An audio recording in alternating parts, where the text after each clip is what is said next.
Hi, today I'm going to be walking through how to export data from Oxysoft, which is the software that's compatible with our tennis fNIRS devices. Specifically, I'm most interested in getting my data into a format that can open in Matlab, but there's a couple other options that we can use too. Um, okay, so I'm going to start by working on my computer that was given to me with my Artenis device. It has all of my data files on it. I have this folder here that I'm going to be working with today. It has all of my data recordings in it. When you work with Artenis, you usually have two different types of data files that will save as soon as you finish a recording. The first one's going to be your Oxy project file, and then you also should have an Oxy4 file. So I'm going to start by opening up one of my Oxy project files. Here's my data recording for my patient number 13. You can see that we have a couple of different event markers in here. So we had a rest period, a dual task period, and then one more rest period. Whenever you are exporting an event, I always recommend that you export a trimmed version of the file. So it kind of depends on what you want to do. Most likely you'll want to include all of your events or maybe just a select few, but the most important part to remove from the recording is this initial period. You can see specifically at the very start of the recording, we get these huge spikes.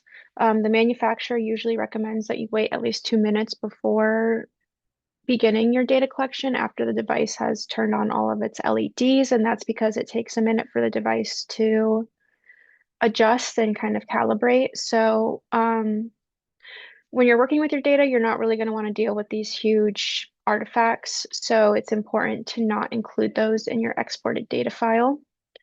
So the best way to trim your signals, in my experience, is to go to this analysis tab here and click on your events list. This is going to show you the time that each of your events started. So what I usually do is just, take note of this table. Right now, what I'm doing is I took a picture of it on my phone. I'm going to use that in a second, but otherwise you can write it down, or if you have good memory, you can just take a look and make sure that you know which events are starting at which times. So I'm specifically going to be trimming my file to only include the first rest and the dual task, and I'm going to remove anything before the first rest, and I'm also going to remove anything that happens after the end of the dual task. So now what I can do is go to measurement and select export measurement.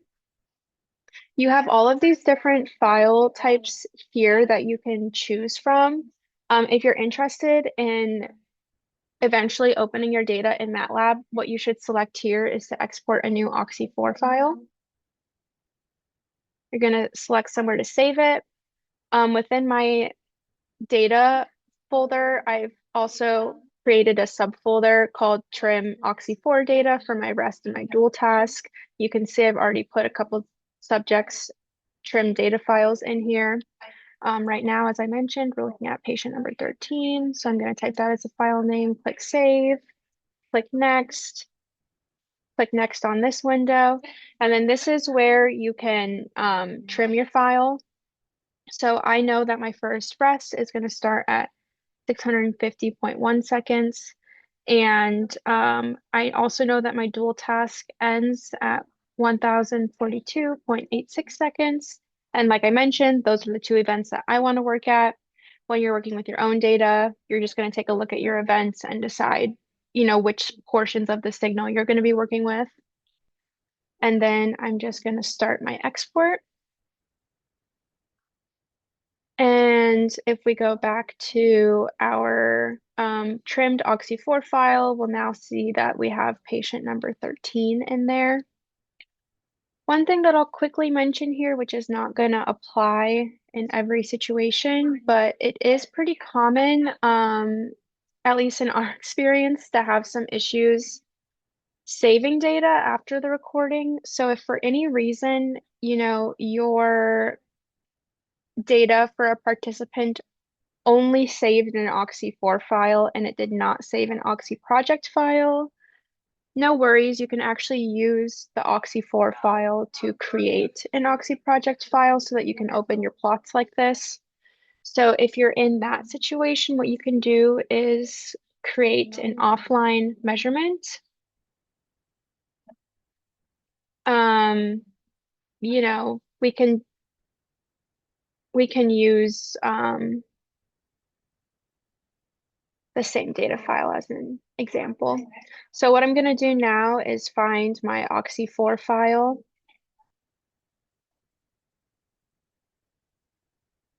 And you'll see here my Oxy4 file. It has, a lot of samples. It's going to show all of our channels. We can tell that there really is data in here. I'm going to click next.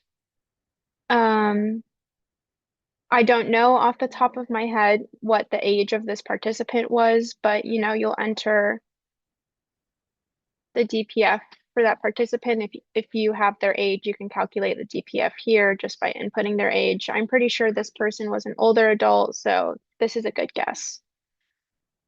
It automatically detected our opto template in our device, which is great. And then what you'll see here is this new folder icon with the label that we just gave it. We can right click on that and click create all graphs. I'm just going to do a single graph for all of our hemoglobin parameters. And here you go. It's created now an Oxy project file from the Oxy4 file.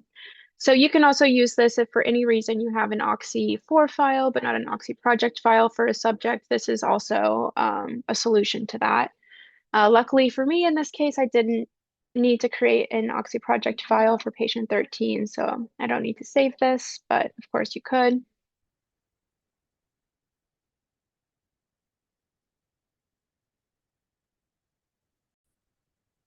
Okay, so what I did is I went through and I repeated that process for all of my subjects. For this particular set of data, I had 13 subjects that I'm interested in looking at. So yeah, those are all here ready to go.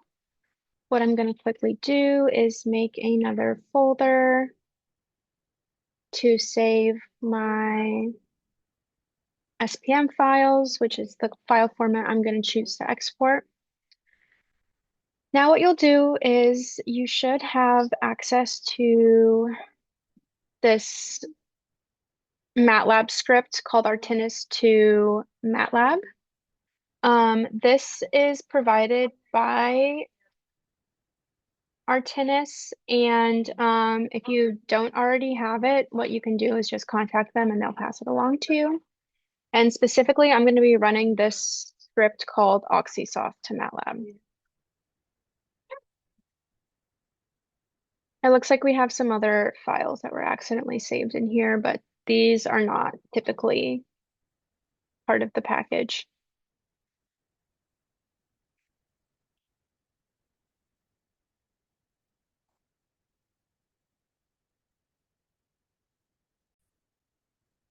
Okay, so now we have Matlab open. It's opened the script that's called Oxysoft to Matlab.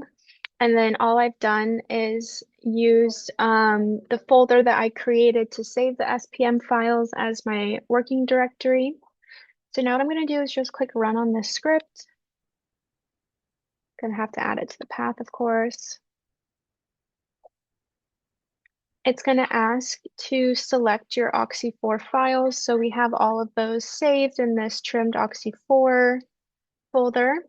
We can select all these people at once. We'll click open. And then these are the options you have for your target toolboxes. Personally, I'm only familiar with SNRF, which as you can see here is compatible with the Homer toolbox. And then I usually work with SPM, which is compatible with the NIRS KIT toolbox. I also like SPM because it can just be opened independently of any toolboxes in Matlab, and I usually work with Matlab. So all around the board, this is the best file format for what I do with the data. So I'm going to choose that as the target toolbox. And then it's going to go through file by file and create the SPM files. Because the SPM creates multiple files for each participant, I usually prefer to put them in their own folder.